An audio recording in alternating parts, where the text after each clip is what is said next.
Welcome to Sustainability Talk with Polite Nhokovedzo. In this year, I'll be bringing weekly broadcasts where I'll be sharing critical things that we must understand and master in sustainability. One of the key issues that I've spoken about earlier on has to do with critical skills that a sustainability professional should develop in 2026. Number one, I spoke about ESG analytics. Number two, I spoke about critical and systems thinking. I spoke about sustainable finance, spoke about circular economy, I spoke about cognitive flexibility, I spoke about leadership and social influence, I spoke about creativity, I spoke about emotional intelligence, I spoke about resilience and stress tolerance, and also spoke about strategic stakeholder engagement, which is very, very critical.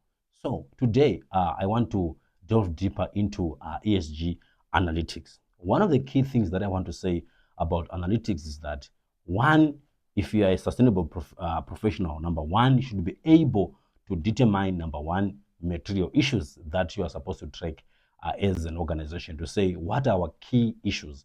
When we talk about materiality, we're talking about an aspect where you determine critical things that then add value to your system. And under materiality, of course, we've got various dynamics that comes in. Number one, it comes in as an issue of the strategic direction that the organization is taking. It actually influences if the issue is material to the organization or not. Number two, we spoke about sustainability frameworks, which are also critical, where we say which framework are you using, which then determines some of the material topics that you're supposed to follow. Number three, we spoke about investor or shareholder direction as far as materiality is concerned. What are the key concerns from the shareholder?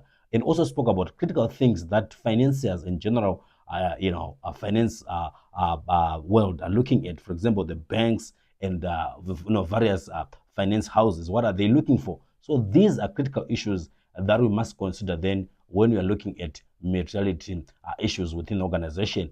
In addition to that, the other critical factor that people ignore is an issue of data, where we are saying that some of these critical or material topics, you must then be able to have ability to collect data and be able to report on those. Some of these key issues can be topical to us, but we may not have capacity and ability to collect that data. So as a sustainability professional, after everything said and done on all critical issues that I've spoken about under materiality, you must then zero down and look at the capacity of the organization to check whether you have the means and capacity to collect data. We say in sustainability, without data, we don't have sustainability frameworks, because it is the data that we collect that then gives insights on the key issues that we're going to talk about in sustainability. So what we have to do when we look into these things, one of the things that we're supposed to look at when we look at the data is that, number one, we must then determine data points. Who should then record the data? Who should then be able to send through that data? Number two, we must then be able to put up procedures in the collection of that data from raw data and the synthesis of that data. Number four, we should also then be able to determine data owners, to say this is the person that is going to be responsible for this issue of data collection. Because in most cases, most people, they leave these areas just to chance. They are gray areas. At the same time, they will struggle then to say who is responsible. One of the key things that I want to say is that if you're a sustainability professional, you cannot do everything on your own. You need support from various departments. You need support from various people, and these people, they should help you by collecting the data. And once that data comes through to you, you should then be able to analyze it and look into it. And I said you must look beyond the numbers. So these are critical things that you must talk about. When we talk about ESG analytics,